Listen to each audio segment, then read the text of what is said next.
welcome to WNHH-FM's Dateline Hamden. Ooh, something's not playing.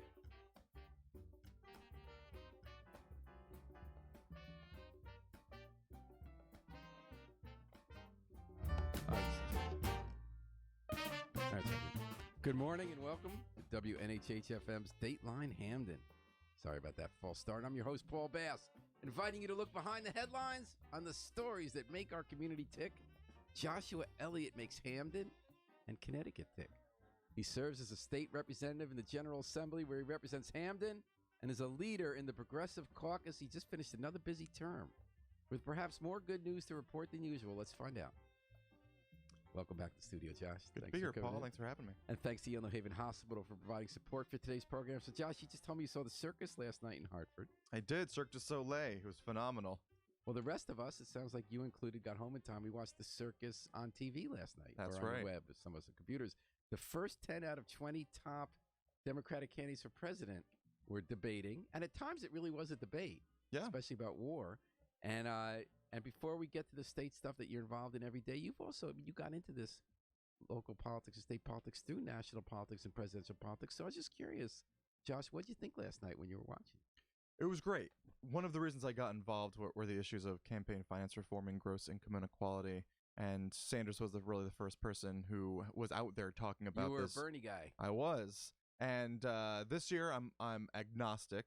I'm not for or against anybody, just because we have so many more choices than we had 4 years ago. So I'm waiting to see what everybody's saying. I have some of my personal favorites, but it was gratifying to see the debate last night. So I want to get a little more into that, but what moments in the debate stuck out to you? And now I'd love to share some of mine, too. I think what was most interesting for me was seeing the difference between... I'm going to show my cards very early here. You can show 'em. I'm a very big Warren supporter. I have no doubt. I knew you were going to be walking in here a Warren supporter. Of course. Okay. And I've been a Warren supporter for a very long time. And one of the reasons I was actually a Bernie supporter, and I wasn't a Bernie supporter earlier, was I was a holdout waiting to see if Warren was going to run. This was 4 years ago. So hearing her responses on issues that were not just economics related was really great to see, because I think one aspect that was really missing from Sanders' campaign 4 years ago were issues of some broader domestic policy and certainly foreign policy. And I think that Warren was able to really touch on a lot of issues in a more in-depth way than a lot of other candidates. And so you're backing her. I'm backing her. And why not Bernie this time? Bernie got you in. You worked hard for Bernie. He inspired you. You assembled a team of people who felt like you, younger people entering politics, who said, we got to bring this to the local level, public finance, tap more taxes on the wealthy. And you won state office, upsetting an incumbent. Right. Or not, I guess it was a party-endorsed candidate, right? Right. If you look at who the candidates were 4 years ago, there were 5 Democratic candidates, and the spectrum with which they fell were pretty divergent. But this year, we have so many more people to choose from. So when I say I'm a Warren supporter, I'm also still a Sanders supporter. In terms of who ekes who out right now in the race a year and a half out, I happen to be a Warren fan, but a lot of things can change up until then. And I recognize that there are some problems with Warren's candidacy as well. And I don't want to ignore that. What would that be? Oh, so some of the issues in terms of how she portrayed herself, in terms of checking off that box saying that she was Native American for a number of years. I also recently found out that she was actually a Republican until she was 47. But that's a good story. She came in believing in I know she's having a moment now. She grew up believing in personal responsibility and debt, and she started researching debt as a law professor, saying convinced that people weren't meeting their obligations, and looked at the data.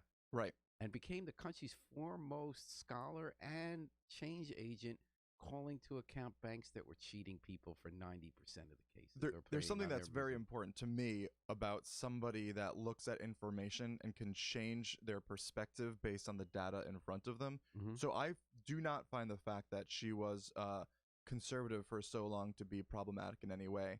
And I think that you can be a conservative progressive, and I do not think that is a contradiction in terms. I just think that being a progressive means you want to kick the ball forward on what government does, and being conservative just means that you want to be careful about how you do it. So, but at this point, you're more excited about Warren than Sanders. So one reason I asked you about this, so I'm noticing a bunch of Sanders people who were inspired by him last time and still think he's a positive force in politics.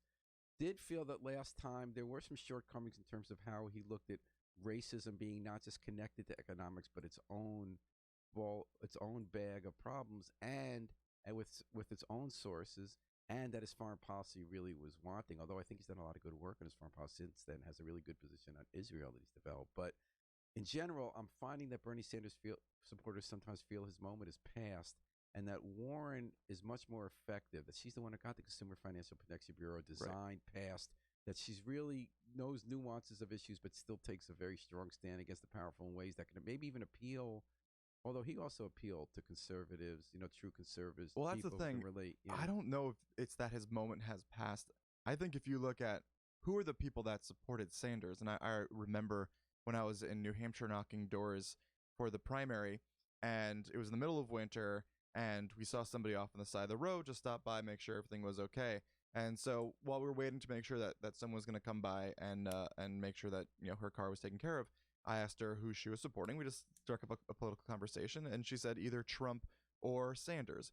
And I think that there was so a lot many of people like that in the country. there were a lot of people like that really, as someone soon they feel is genuine and speaks up for the little guy and isn't part of the. Although I think they were false about Trump, the corporate influence. Right. And so what I would say is that the collection of people that backed Sanders weren't all necessarily there for the reasons that I was there, which was really based on policy. And the reasons that I were there with Sanders was based on a very, really small sliver of policy that I felt hadn't gotten talked about. And now is that publicly gross, financed elections? Well, it's gross income inequality and the issues of money in politics, which I think now that I've been elected, I have a bit more of a nuanced understanding of.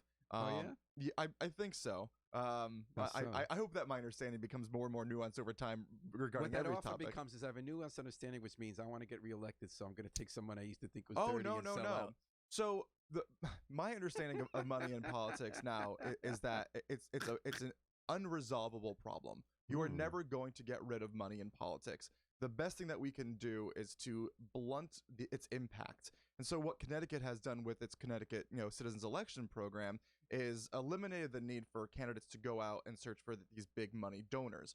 So we've limited the impact of someone just saying, all right, I'm going to dump millions and millions of dollars into the campaign, and then as your benefactor, you have to listen to me, which is still happening on the federal level for the most part. On the local level, at the state level, we're seeing much less of that. Is that because the Citizens Election Program, which is campaign financing in Connecticut, gives you enough money to run? I don't know if that's $20,000, $30,000. $28,000. So enough to run a legitimate state rep campaign. That if you're someone like Josh who's out there on the doors, who people know, then you can definitely take on anyone with that money. There's diminishing returns after a certain amount. But there's still big corporate influence, insurance influence. There's still influence of stopping the legislature from taxing the rich more. And but you're never going to stop lobbyists. Why? But you're not going to stop lobbyists. By saying you're going to stop lobbyists is by saying they're going to stop people from talking to other people. And you can't do that. But what about lobbyists for the very wealthy? So yes, lobbyists isn't just a money in politics problem. It's not necessarily a problem. Lobbyists, there's Betty Gallo. She's a lobbyist for public you interest have white groups. hat and you have black hat lobbyists. People that work for nonprofits, that work for the unions. Then you have people that say, all right, I'm going to take a paycheck and push this idea even though I don't care about it. What about Frontier? And what about Iberdrola, the UI, that actually is stopping the legislature from forcing UI to sell utility poles to your town? That's corporate money in politics. What about the telecoms and the cable companies all over the country through ALEC, the association that writes right-wing legislation for the rich, stopping consumers from having competitive alternatives to their lousy internet service and go with fiber optic cable? Why can't we stop that? It's still a very difficult problem. There's two aspects of what money in politics is to me, and that is how people get elected, and that is the influence up at the Capitol through people who take money from large private interests and are pushing an idea to either kill ideas or to push forward other ideas. So if you look at the campaign side, we need to make sure that people have the ability to run their races without relying on these large money influences, so that we know when they get elected that they're listening to their constituents and that they're in there because they're trying to make what they think is a good decision or the right decision given whatever that moment is. I do want to say for a moment that there are major changes that need to be made to CEP, because it's very hard to run some of these statewide races just because we don't have enough money to be paying for the consultants and the staff. You're talking about statewide offices. To statewide offices. I thought you could run on that. it's difficult. If you imagine how much money that Ned So you Lamont need to put up in, the amounts. I Okay. think you need to up the Because amounts. don't forget, Ned Lamont put that kind of money in 2010 against Daniel Malloy. He outspent him 3-1, and Malloy beat him because he ran a better campaign, and people responded to the message. Right. So Malloy did have enough money to win with CEP. He did. It's still possible. But then you also have LG, you have AG, you have Comptroller, and they get about a fifth of what the governor gets, and they are still running a statewide race as well. With a lot of stuff they could give away once elected to their donors. What do you mean? I'm agreeing with you. Oh, okay, I'm fair saying enough. there's a lot at stake. Right, there is a lot at stake. Yeah, a lot of contracts, a lot of decisions the AG Exactly. Attorney General makes about whom to sue. They have a lot of power. Lee and Anita, thank you for writing in. Do you take money from private interest, Josh Elliott? No, so I take money only from people that can give up to $100 or less than $5. So wow, you cap it at 100? I cap it at 100. So what's CEP we made cap the it at? change. Is It just 380? changed to $250. I don't like taking over 100 because I think that was a bad change, and I'm looking forward What to had making it that. been before that? It had been $100. Oh. It was minimum 5 and maximum 100. The reason Leanna's asking is because she is part of a movement to make sure that we do not eliminate the religious exemption. So a lot of that church. this is a vaccination issue. So there are a lot of folk out there that are saying that if you take money from big pharma, then you have basically a conflict of interest, and you cannot really be voting on vaccination issues. There's a big difference between federal level and state level. So in the state level, unless you have a PAC, which I do, but I haven't started taking money yet. Unless you have a PAC, the only way you can take money is through these campaigns that limit you in terms of where you can take money from. And there are limitations in terms of the maximum that you can take. Okay. So I still haven't seen how your view has changed on campaign finance. I spoke to you when you were for office your first time. Right. And I thought you thought the same thing, that it's tough to deal with campaign finance. The Supreme Court has some pretty nutty rulings, beginning with Buckley versus Vallejo, that have morphed that, it's free speech for the wealthy to so we used to have limitations. We used to have really strong limitations in terms of how much could be spent. It's with the Super PAC ruling of 2010 with Citizens United that really changed the people. That right. Corporations are people was really in the 1970s that started becoming. Even earlier than that, because it was a ruling that had to do with Harvard, I think. I can't remember the name of the case, but that's been a part of case law for a very long time. But what the 2010 decision basically stated was, yes, corporations are people, and it reaffirmed that. But it also said that not only is money is speech, but money is speech in a way that it falls under the First Amendment, and you can't limit it at all. Which, of course, we know that for decades and decades and decades, we've limited it in terms of how it interfaces with government. Because if you have one person who is a multi-billionaire, you can have outsized impacts, and we've seen this over the past few. Can have exactly bill amendments tucked in that make a lot of money for his companies. But Josh Elliott, again, we knew this last time when you started running. Right. And you made the same argument you made this morning, if I can remember correctly, which is, given that the wealthy can give unlimited amounts, what's important is the public financing system blunts the impact by enabling a candidate to have enough money to compete. Right. If you go public. So what has changed in your view? I'm really interested in this. What has changed is that I don't think that there's a way to quote unquote get money out of politics. I think that no matter what if you are running a race, you are essentially building an organization. And to have a sustained way of creating that organization, you need to have money, because people need to be able to feed themselves and take care of themselves. And it takes a lot of time to be out there door knocking, making telephone calls, thinking strategically, looking at data, parsing through data, thinking about policy. And you want to do a lot of these things while you're running a campaign. So you need to put a lot into it on that side. But then there's also the aspect of lobbyists. And there's just no way to stop money going from one hand to another, as long as it's taxed as regular income. There are ways to offset that flow of money. But when you get to the Capitol, you start relying on people around you in terms of their judgment. You can't read every single document that is floating out there. So you begin to recognize which lobbyists work for who, and you also recognize which of your colleagues are really well read on what topics. So you begin to have a really good understanding and lay of the land, so that when a black hat comes and talks to you, and you can choose to not take those meetings, you understand that they're trying to push an idea. And I don't know what the ability of all my colleagues are, but I have a certain level of skepticism that comes with anybody who's giving me pushing an idea. And what I will often do with both white hats and black hats is I'll say, so what's the counter argument to this? And I find that if they can give me a very good counter argument, then I'm more inclined to listen to their base argument, because there's no idea up there that's cut and dry. Okay, Everything has a good So counter you're going to argument. realize that in running for office, you need money. You realize that at the Capitol, there's always going to be money flowing, and Yes. that you're going to have to rely on using your best judgment, black hats and white hats and gray hats, Right. on how you solve an issue. Right. I still don't see where you come out differently on policy from where you were when you started, and how that factors into the Bernie Sanders, Elizabeth Warren question. It's changed because I understand that you can get elected and you can be maybe it hasn't changed that much, Paul. I'm not hearing any difference. I'm trying to Bernie, differentiate. What Bernie Sanders did that Right. was so powerful Mhm. is he showed that grassroots people, last time it was at $28, can give a lot of money. Right. And so is Warren. So Yep. did Kamala Harris, although she's also taking the corporate money. Mhm. But Warren and Sanders now can run campaigns based on small donations from Right. that, and not take the corporate money and be just as competitive. Mhm. So you were part of that in 2016. Right. I agree with you that Okay. maybe my opinions haven't that changed You're that saying much. you understand it deeper. I was much more concerned about the impact of lobbyists before, Oh, and I'm okay. not as concerned now. But I will also say that people have a tendency, when elected, to be very, very fearful of anything that goes slightly wrong. So, no lobbyists really killed Sean Scanlon and Matt Lesser's health insurance bill. The That was public option. that was just, I think a lot of people put the public option. A lot of people took the opportunity to back away from it because they were nervous about what would happen politically. But it's also that, okay, so let's look at Yale New Haven.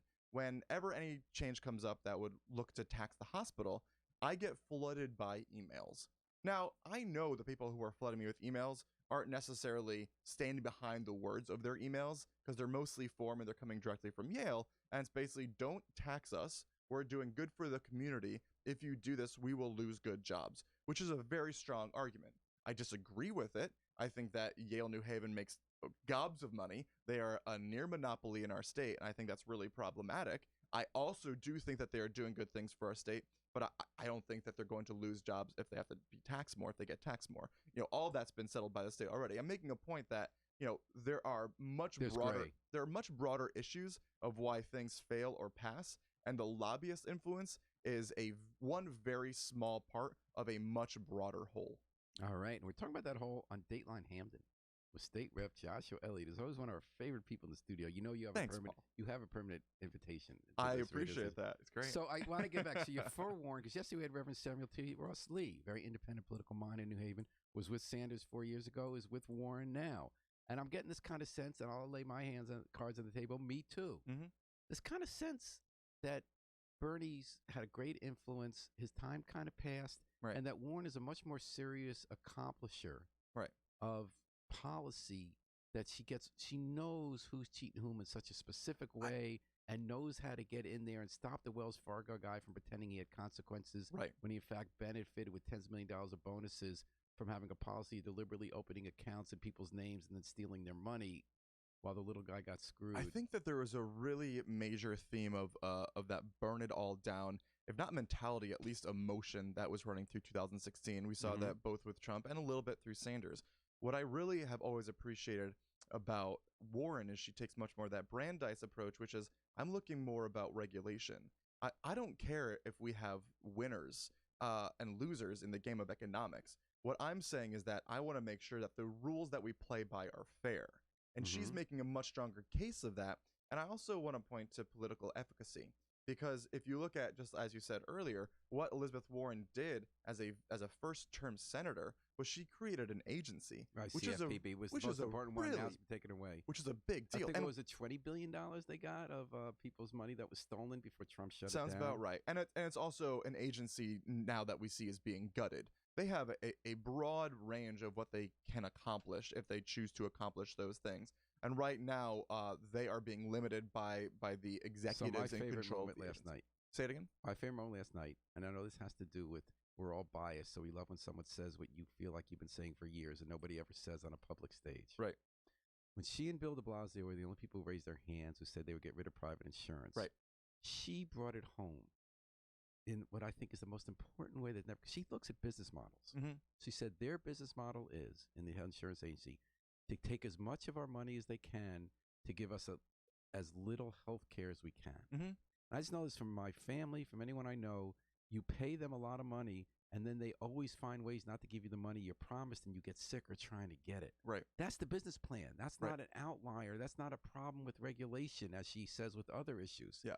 She said they got to be gone. There's no reason for them to exist. Right. And if you look at the history, she was so right. Yeah. If you look at the history of healthcare, And who says it that way? Even de Blasio didn't say it. Blasio tried to have his moment by, I forget it was Ryan or whomever saying, how can you defend the industry when it hasn't succeeded? True. mm-hmm. But she really brought it home in understanding that they have a fundamentally corrupt, predatory, sick, Right. evil Right. business model that's against the interests of the entire country and our health. Right. And the way she brought that home, man, that was great. I think having a profit motive can be good in some situations and really bad in other situations. Right. And where it's in a situation where you don't need research and development for health insurance. You don't need to have really strong marketing campaigns other than to compete with other health insurance companies. Even more right, that's the overhead. But what's more evil is that they actually have an incentive because of their profit to not model help people, to take away what they promised you, to cheat you. Right. So when they only succeed is if they cheat us out of billions of dollars a year, which they do by making it too hard for sick people to keep fighting for something they paid for. So health insurance started off as just what private employers would offer their own employees. And then it sort of morphed into something that became broader than that. And now it is what it is today. And Warren Buffett, actually, one of the reasons he was able to become as wealthy as he did was he took money from his initial company and just dumped it into insurance, because what was happening was that you take all of this money and then you can be investing it, and then you pay it out in drips and drabs over time to the people that need it. But he could get all that percentage back from the money that he was taking from people. And to be fair to a lot of insurance agencies, especially ones that are still somewhat insuring homes on coastal areas that are going to flood but make it expensive, their business model really can't work unless they cheat us. Right. Because if people need it, it costs a lot of money. So they basically can only make money if people who never need to cash in the insurance don't ever cash it in. And with global warming for housing insurance, with health care, people just need it. So it's a public good. The biggest problem with tackling the issue of a public option and health insurance is, while we know that the system is broken, we also have to acknowledge the fact that we will have incredible job loss, that a lot of people rely on this industry. See, I don't buy it, because we're going to have to hire all those people and all those bureaucracies to process claims. Mm-hmm. The only thing, it'll be a little more efficient. But not nearly as many. Well, that's only Think because about what we're the saving. marketing We're saving on departments. efficiency, which is jobs. But it's conservatives who hate public health care, who call it communism. The reason they say that stuff is bad is because government wastes money. It isn't efficient. Your dollar isn't spent on service delivery. So the only jobs that will be lost here are jobs that aren't needed to deliver the product. Right. So if you have a more efficient bureaucracy that still has plenty of jobs, people doing the same work, that have everything to do with delivering the service, but no more money spent on inefficiency so that people can just take extra profit out of the system and cheat people, how can a conservative make that argument?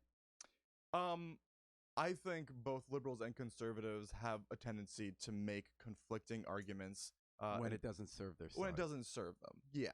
So I'm not particularly worried about that. I understand the idea of government waste, because I think that there are pockets of government waste. Definitely. And is there anything more wasteful than the money spent on healthcare bureaucracies, and anything more maddening in the private sector? Absolutely not. And it's a lot of graft, it's a lot of money to CEOs, and it's a lot of money that goes towards stockholders. And it's a system that doesn't work. But getting over that hump just requires people who, before they get elected, they need to understand that the pushback will be so great, and they need to know the arguments against it. Because if you're up there learning about this issue and you're getting both sides at the same time, you're not going to be able to stand firm in the backlash. And so what could Bernie Sanders say tonight that'll bring you back to him over Warren? I'd like to see some more nuance in foreign policy. I'd like to see some more nuance in terms of civil issues, in terms of human rights issues. there's this really great picture of him being dragged out by the police when he attended civil rights rallies. But I think that he needs to speak more to the white liberal on this specific issue, which is that for a long time we Americans felt that if we brought up the base, that would de facto help marginalized populations, and it would make, if have a free market, that anybody could be a winner. But really all that happened was that this ingrained racism meant that white people got jealous of people who are not white when they had money. And this is a really interesting larger debate that's taking place in the country, and I think in this campaign, Josh Elliott, as well as where you do your day-to-day business and state politics, which is that you're referring, I believe, to the philosophy of the New Deal, that the reason white American working class supported aid for the poor is because it included everybody. So Social Security included everybody. Right. Medicare included everybody. Then when there were something that was more specific to a smaller group, like Medicaid or welfare, then there were racial stereotypes that weren't even accurate according to the numbers that are used to try to divide people. But then those programs become more expensive, too. Like, I think you should means test Social Security. The reason they don't is they feel that then you would lose the popular support. So fast forward to 2016, 2020. Sanders, deep in his heart, is not just a New Deal person. He's a socialist, which is not a bad word. But it's a philosophy that says that pretty much everything can be explained in terms of class, economic exploitation. He's also a democratic socialist, right? Like, he doesn't believe in pure socialism. Right. He doesn't believe I don't think really many people in the U.S. I agree with the same tenets he does. Yeah. But I'm saying his outlook is that you can explain that the reason minorities get screwed is because of economics. And a lot of that's true. Slavery was a business, right? But what he got pushback from in the last election was that there's racism that isn't just about economics. That, middle-class black people get predatory loans because of racism that working-class white people get better rates on and therefore don't lose their house as much. Right. From starting to legislate slavery, continue with racism in finance. The average, I believe the number is that the average white household, for every $100 they have in assets, black household has $5. Right. So that it's not about pay. The gap is assets, which Warren really zeroes in on. Right. Warren's all about assets. He wants to tax assets over $25 million, if I'm not mistaken, to pay for very ambitious social programs. So I do think there is that. So Bernie gets pulled along knowing what he has to say because he does believe in civil rights. He did get arrested for civil rights, and he cares about that. But it was the old left view of civil rights that it does ultimately all come down to economics. Right. And I think that is where the debate is taking place, and that's why I think he will never resonate with a larger black base. I think it's wrong. I think it's just wrong. I think it's hopeful, but it's wrong. And if you aren't able to call racism out for what it is, implicit or explicit, then nothing else is going to resolve the problem. And we're never going to be a country that is not rooted in slavery. We are, no matter what we do, what changes we make, certain people in our country are going to be dealing with the aftermath of our origin story. And so, there should never be a time like we're in now where we can be rolling, the Voting Rights Act, where it can be rolling back.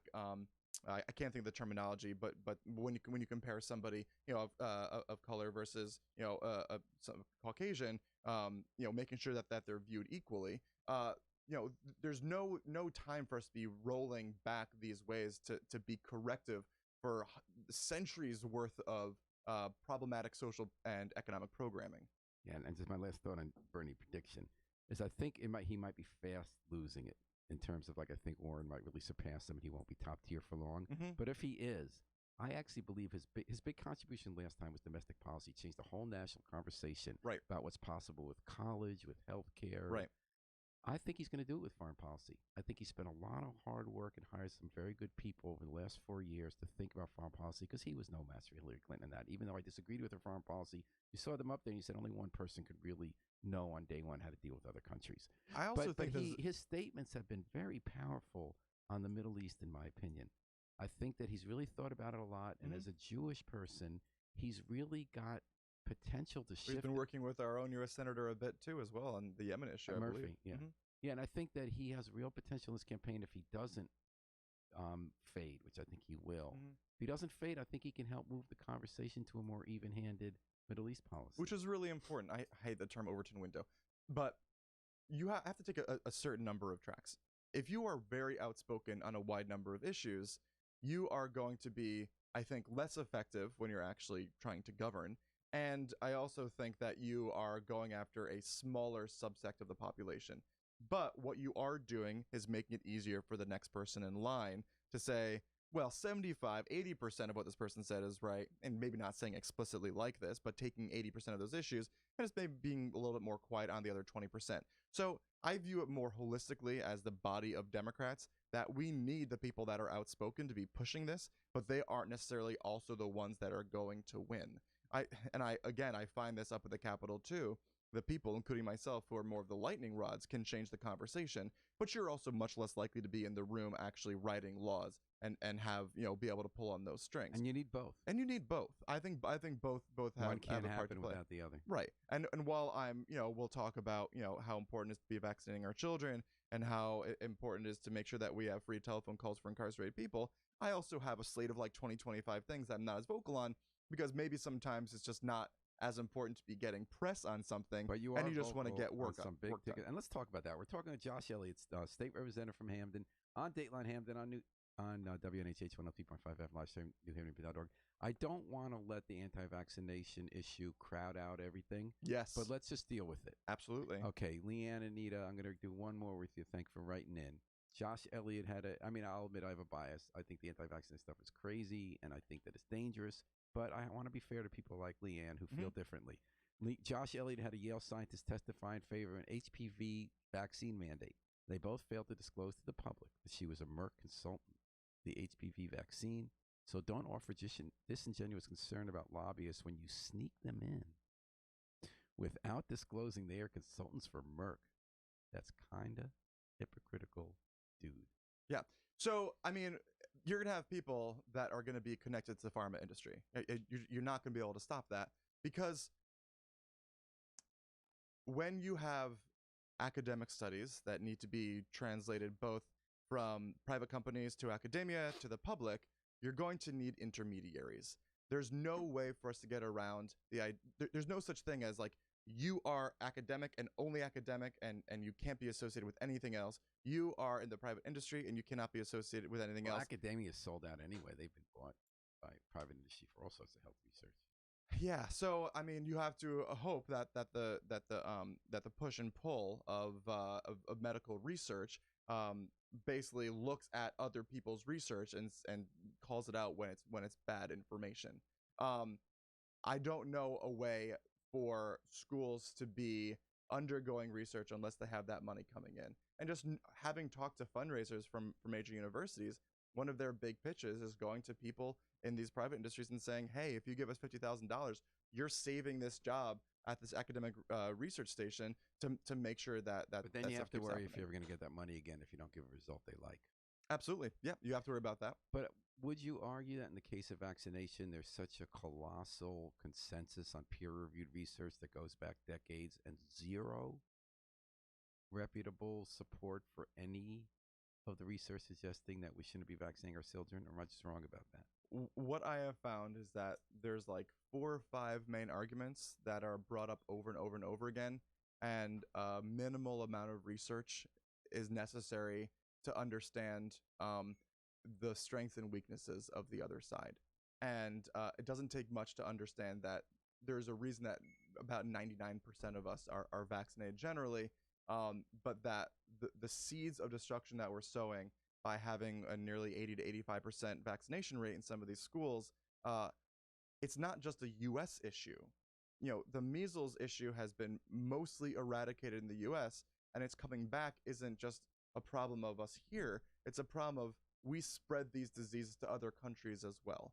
So we need to be viewing ourselves as global partners too. And I think what's lost in a lot of this is parents who just expect that they can send their child to a virus-free environment in public school. They just aren't going to be as vocal because they just see it as a no-brainer. So what I am happy to see now is that the American Medical Association has finally committed to working state by state to ensure that we start looking at our vaccination laws again. And one thing that California had in 2015 was they had the California Medical Association be really proactive in pushing forward this agenda. There's no such thing that has existed in the U.S. yet. So I do think we're going to have more backup. Very, very briefly, we will be able to get this done next year. There were about 10 people in the Democratic caucus that had concerns about process, making sure that we had a hearing about eliminating the religious exemption. And then once we do that, we are going to very likely have to cross that barrier that California has to cross, which is also going after doctors, which is giving that religious exemption or the medical exemption when there is no medical exemption that needs to be given. And we need to be very specific about the language that we use. So if there's anyone in the legislature who might be sympathetic to that view, be you, because you have time and season, which is the natural food store, where a lot of people who are skeptical of traditional medicine. And traditional gets so much wrong, and there's a lot of corruption with the research. I mean, Lyme disease, traditional medicine is about, and official experts are about 30 years, if not more, behind the times of what's really happened with real life people with chronic Lyme. So even you, who sort of like has a base of people who are skeptical of and skeptical of experts, and who runs a business catering to people who are looking for other solutions, natural solutions, alternative medicine, even you are pretty firmly in the pro-vaccination camp. The reason that this is different than any other issue is because what you are doing isn't just affecting yourself, it's affecting everybody else around you. And that's important. And that's very important. So, Josh Elliott, some other things are very important. You came year after year and you said, you know, Paul, we really thought we were going to pass a $15 an hour minimum wage this year. And we didn't, but it takes many years. You have to keep up going there and fight for it and just build support over time. We'll get there. Then you said to me, you know, I really thought this year we might have passed paid family medical leave, but it's just going to take years and build support. This year you passed both of them. Yeah. You just signed paid family. What does that tell you about the prospects for progress, and how important are those two bills? These two bills are exceptionally important. They're important on their face, but they're also important because of the amount of attention and energy they needed that can now be redirected to other issues. $15 minimum wage builds up the base. It's going to help our economy. It's going to help labor. It's going to help workers. It's going to make sure people have a better quality of life. It's going to mean that people have less reliance on government because they have more money for themselves. It does a better job of tackling gross income inequality, although it's certainly only one tool in the toolkit. And paid family and medical leave is just a natural extension of the Family Medical Leave Act that we passed years ago, which basically says that if you leave your work, you shouldn't be punished for it, and you should be allowed to get sick and come back to your work. This is saying that, well, for a lot of people, it's not that easy, that you really economically can't leave work while you're sick because you cannot afford to also be paying your bills if you're living hand to mouth. And so this recognizes that reality and makes it a little bit easier for people. And it's employee funded, because if it was employer funded, it never would have gotten done. And so these are two incredibly important bills for the people in our state that aren't making six figures and more. And we see through the demographic shifts in our state that people who are making $50,000 or less are the ones who, by and large, are leaving our state because it's becoming more and more expensive to live here. So those are two really important things.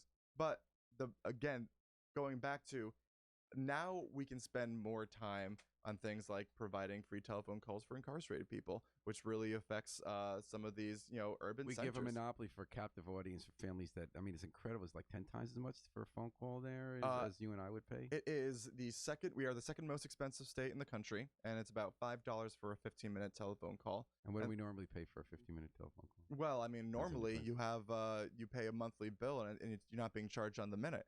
And so this is another big problem, is why are we doing this based on the minute? And we let a private company make the money off that. Exactly. And then the state's taking kickbacks. So how did you not pass that? So minimum wage, paid family medical leave, they were in the hopper for about 8 years. Wow. It took a long time. Yeah. And it's not a matter of these being the right idea or a good idea. It's a matter of, you would be surprised. So you don't have a lot of power as one person voting in the legislature to get something done, but you have a lot of power to make sure something doesn't get done. And if you really, really don't like something, you can cripple any bill. Well, there are philosophical objections to paid family medical leave. There are philosophical certain objections to the minimum wage hike. Right.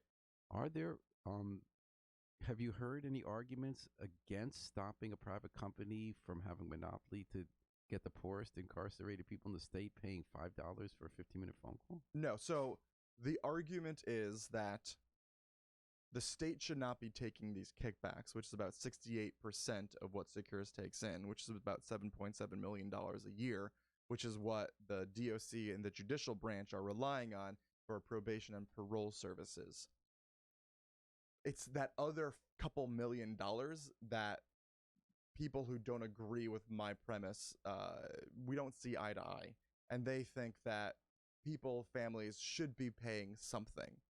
But the thing is, by the time you eliminate those kickbacks, that the cost to the state is so minimal, why are we saying that we should charge you at that point? The couple $1,000,000 over our, $22 billion a year budget is de minimis and stretched out across every single taxpayer instead of the select few people that are family members of people who are incarcerated. Especially think about the fact that we want them to stay in touch and not only not recidivate, but also be successful when they are outside of prison. We want to make this as easy as possible. So one for barrier people. in a bill like this is not on the front burner for most people. Right. Only so many bills can get passed. You have to fight to get it called. Right. Is there also an institutional interest against this? Is the institutional that State Departments that depend on the money, so they don't want to say goodbye to that $7 million? That instead of seeing it as kickbacks, they see it as they broke the law. These people, we're giving them services. We need some of that money back. Is that a fair institutional, Securus itself, and that's then what I'm saying. Securitas have legislators in their pocket? No, but they did lobby, and I can talk about that too. But then there's also people that want to use this as like a political wedge, because it's very easy and glib to say we shouldn't be giving free stuff to people in prison, which of course is not at all what we're talking about.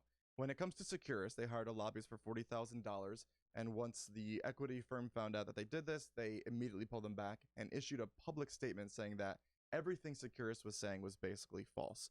They were saying, A, that they could rip out the phones and no one would have telephone calls, that it would become more expensive because the state wouldn't be able to do it, that it would become more expensive because you need more guards and need more telephones because so many more people would be using these systems, that everything would fall apart. And this is coming on the heels of New York City making telephone calls free. And of course, none of those things happened there. And it was also with Securus. So it was really hard to overcome that. And that was one reason why this bill failed. And then the other aspect is that the DOC and the judicial branch rely on the $7.7 million. It's not reflected on the state government's budget. So if we have to fill in that $7.7 million hole that we are making by saying that Securus can't give that money directly to them, we take that amount that they would need and put it now in the budget, which becomes a $7.7 million cost. It's not really additional cost to taxpayers because taxpayers are still paying it. They're not paying it through their taxes. They're paying it directly to Securus only because we've negotiated so poorly. Very interesting. What else with the firm? So marijuana legalization didn't pass. We thought that might this year. Right. And bail reform did not pass or did? I do not believe that We still passed. have cash bail. It's pretty sick. Public option didn't pass. Tolls. How are you feeling about tolls? Will we get a special session? It's not looking good, is it, for tolls? It's not looking good. And the fact is that if you are a person who comes from the world of business saying, I'm going to make all these changes to government, you're going to be in for a real tough time because government is not business. And you have to do a much better job of getting consensus. When you're in business and you're an owner, you can say, we should do X, Y, and Z. And generally speaking, a form of X, Y, or Z will happen. But when you're in government, you need to work with a lot of personalities because, as I said, a very few number of people can totally derail a bill. And what's been happening is that there's some very outspoken people against tolls. But what's also happening, too, is that as people see this getting closer and they see this as a necessity, they start pulling back their support and saying, well, I'll only now vote for tolls if I also get this for my town or if I get this for my constituency, which means that trying to get all those pieces together is very difficult. And now the governor, while he has said he's wanted this, there's a very big difference between campaigning on something and publicly saying you want it. And campaigned against it, which makes it twice as hard. Well, campaign against it, sure. He lied. And then there's also the fact that when Malloy was in there, he was very active in terms of crafting legislation. The governor, as far as I've seen, is not even remotely as active on any number of issues. And if you look at paid family medical leave, he was actually sort of hurt the cause because he kept on going to the press and saying things that was totally new compared to what he was saying in private conversations with stakeholders. So what's going to happen with tolls? First of all, we should say that not a single Democrat wants tolls because we like tolls. We feel that we need tolls, and as the majority party, we can't just rail against the system. We actually have to come up with solutions. And recognizing a problem is very different than coming up with a solution for it. The good thing about tolls is that it taxes people that are out of state. It's the only tax that we could levy that would do that. And the best thing that we could do for the From system... states that are taxing us when we drive there. Sure. And the best thing that we can do is make sure that this does the least harm to people that need help. So the way that Roland Lamar, the representative from New Haven, has crafted this is a way that, if you're up to 200% of the federal poverty level, you get a certain amount of money on your transponder every month. So it's much cheaper for you. There's ways to have tax credits. And it's also going to be that if you're a Connecticut resident, it's cheaper for you if you have that Connecticut transponder. So there's ways that we can offset how bad it is. But the fact is that, people have always been saying to me over the past year and a half or so, well, if you legalize weed, that will do that instead. But the difference between legalized weed is that the amount of money that you'll be getting is, let's say, between $30 to $80 million a year. Maybe. We'll see what the market actually happens when it equalizes out. With tolls, it's estimated to be close to $800 million. And if we don't do this within a few years, we won't even be able to patch our holes in the roads. You think we will? Do I think we'll pass tolls? I think we'll pass tolls because it's a necessity, not because people want to do it, not because there's a sustained What's push. going to make it pass? What is going to make it pass? I think having the governor's office have a better understanding of the building and being more proactive in working those relationships. When I just heard you a minute ago, I didn't get much confidence that the governor was going to have a better understanding of the building. He's got 3 more years. But it's easiest to pass that I in your was talking first year. about what's going to happen in like if we're going to come in for a special. But it's your I don't first think year. so. The first year in the term is the only time you could pass stuff like that. No way. Malloy got his big bargain with the union givebacks and everything this first year, his first term. Right. You think that in an election year, even number year, you can do that? I think so. Okay. I think You're I an think optimist. I think out of stuff necessity. passed, I also think that Democrats are going to have another good year next year. We saw red towns go redder, blue towns go bluer. We happen to have a few more blue towns than red towns. So I think that we should. So you think in a presidential year you're going to pick up more Democrats? I think we'll potentially pick up more Democrats, and we got to keep on making the point of why we are pushing for tolls when it's something that we recognize is politically unpopular. We are not doing this because it's politically popular. We recognize that it's a Would it help? Now I'm thinking of the person who's independent, right? He doesn't really have ideology, but isn't rich, and notices that Lamont has pretty Republican ideas about taxing the rich. So he wouldn't have entertained the idea of an ultra-millionaire tax or a wealth tax or raising the 6.99 rate marginally on income tax over either $500,000 a year or $1 million. So if I'm a working to middle class person, I'm in that range, and I say I don't mind paying more in taxes to help solve a problem, but why should everyone but the wealthy pay it? Doesn't that make it harder to get that person to support tolls? I've had numerous conversations with the governor talking about our tax code, and he is simply not interested in having a conversation. And what he says is that he does not want to punish success.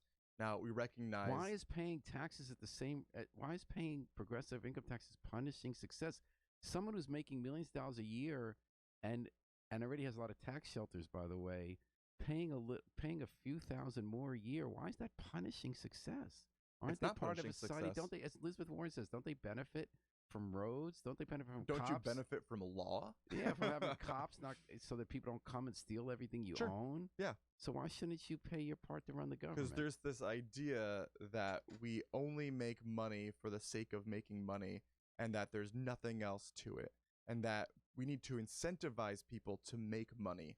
But that is a very privileged way of looking at this. We lose because there's a lot of people that need to make money simply to live. But after a certain point, you outrun that cost of living, and it just becomes a game of how much money that you can make. And I'm not saying where that point is, $500,000, $10 million, $50 million a year. But at a certain point, it's just numbers on a screen. But also, the kind of people in Ned Lamont's social world who might go to his yacht club and run corporations, they made decisions to leave to Connecticut for states that have higher income taxes because they had more money their government was spending on infrastructure and making it a better place to do business. So GE put the headquarters in Boston where there was more investment in tech infrastructure. And the EtNet CEO wanted to live in New York City. We pay a lot more taxes. So So you sit and talk with this guy, but you don't get him to budge, huh? No, it's not happening. So we So can basically, expect. we have a governor who organized labor early on threw their weight behind Ned Lamont to be governor, and they put in a governor who takes off the table having the wealthy Always off. participate in solving It our was problems. never on the table. It was never Was on it the a table. mistake? Given the options, no, it was not a mistake. Jonathan Harris Jonathan Harris would have been good. We had other good options. I would think. Susan Bisowitz have taken it off the table? Well, I also had supported Susan Bisowitz while she was in her governor run. I switched for the LG run because Ava is a personal friend of mine. But no, I do not think that she would have taken it off the table. I think that there are other people that would have kept it on. But if you talk about, the strength that Ned had, I think he was a good choice. And just because I'm not with him on this issue, we did get paid family medical leave and a minimum wage passed under him. He supports legalization. He supports my telephone call bill. Again, what that support actually translates into isn't necessarily somebody who's on the battle line with you. And it's always helpful to have a governor on the battle line with you.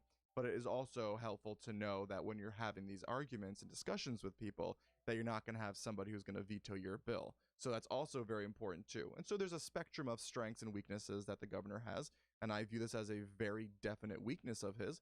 But if you are living in Stamford or Fairfield or Greenwich, Westport, and people are coming up to you and saying that they are going to leave the state if, it's hard to say no, that's not real. That becomes your reality. It's anecdotal evidence and you have to sift through it. And we know that over long-term research that people don't leave because of tax codes and that people are really, entrenched in their society because of it's where they grew up. It's where their family is. It's where their business is. It's where the restaurants they like are.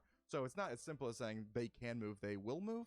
And we also have to recognize that we are still the second, third most wealthy state in the country. We are growing billionaires here. We have a very, very strong economy. We are losing jobs, but we have exceptional wealth here. The question is, are we doing the best that we can as government to be reinvesting in ourselves? And I'd say the answer is still not really. All right. Well, Josh Elliott, I always love when you come on WNHH. Thanks for coming today. And I love that this year when you came on to talk about the session, instead of talking about progress you're making toward one day raising the minimum wage in the state to $15 an hour, to about one day having a paid family medical leave bill, this year you're talking about how you got it passed. Yeah, it was great. And what I like about that is it shows that the things that we fight for and the things that we run on are things that we are trying to accomplish, but we can only do it with numbers. And so there's a lot of people out there that say, I elected you to do this thing. How dare you not get it done? There's 187 legislators. For every time you complain, if you instead knock on a door or make a telephone call and help somebody else in a difficult race and give us allies to do these things, it'll be a much better use of time. What I find is it's very, very easy to be complaining about the things that aren't getting done when we ran on these things, but we need numbers. And so if the party is only 70-80% of the way there for you, that's still pretty good. And what you need to be doing is talking to your reps, talking to your senators, and just nudging them consistently over time. And that's how you get things done. I understand how long it takes to move issues because there's a lot of personalities up there, and not everybody has a full breadth and range of information that you do on your specific topic. So I've learned to be a little bit easier on my colleagues and just nudge over time. And what I am going to be trying to do consistently is, yes, have these wins, but also try to make new issues up on the forefront to allow people to run on them so that we can continue getting these wins. All right. Thank you, Josh. You got it, Paul. You got a bunch of debt diet by math. Okay, you've been getting some tweets about how they're going to have to how the governors need to learn the building better, and someone else said debt diet by math. So I think that's to do with how Lamont is doing less borrowing. Right, less borrowing. But the less borrowing we do, that's really just less infrastructure we're engaging in. So. All right, and we engaged with State Rep Joshua Elliott today on Dateline Hamden. Thanks to the miracle man behind the controls, WNHH station manager Harry Droz. We're going to take it out with the Afro-Semitic Experience performing I Wish I Knew How It Would Feel to Be Free from the group CD A Plea for Peace. This is Paul Bass inviting you to fly free with us all day and all night long at WNHH New Haven's home for community radio.